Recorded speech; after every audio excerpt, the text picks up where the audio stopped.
দেখো x square plus x সমান 5 দিয়েছে, তাহলে এক্স প্লাস 3 এর whole cube plus 1/x plus 3 এর হোল কিউব মান নিলে অদ্ভুত একটা অঙ্ক। দেখো তোমরা এইদিকে এই অঙ্কটা করে দেখবে সবাই একবার পোজ করিয়ে বন্ধ করে ভিডিওটা, তারপরে বুঝবে কত অদ্ভুত অঙ্ক। দেখো এদিকে 5x অ্যাড করছি, এদিকেও 5x অ্যাড করছি, তাহলে এদিকে 6x হয়ে যাবে, আর এদিকে আমি 5x অ্যাড করলাম, 5 ছিলই আর 5x অ্যাড করলাম।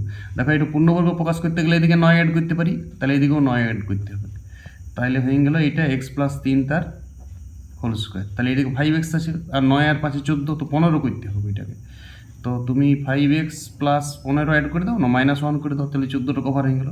তাহলে এদিকে চলে এলো x প্লাস 3 এর হোল স্কোয়ার, -5 কমন নিলাও, x plus 3 plus 1 equal to 0। দেখো x প্লাস 3 দিয়ে ভাগ করে দাও, তাহলে এটা x প্লাস 3, এটা 5, এটা 1/x প্লাস 3 সমান 0। তাহলে x plus 3 plus 1/x plus 3 সমান 5।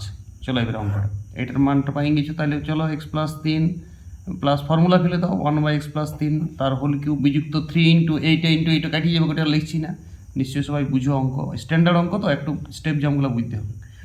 বাস এইটার মান আমার ভাজা আছে 5-এর হোল কিউব, আর এইটার মানও ভাজা আছে, তাহলে 5-এর হোল কিউব 125 বিযুক্ত 15 সমান 110। অঙ্ক শেষ, ঘটনা শেষ। রিপিট করো, অদ্ভুত অঙ্ক, অদ্ভুত অঙ্ক একটা। ওকে।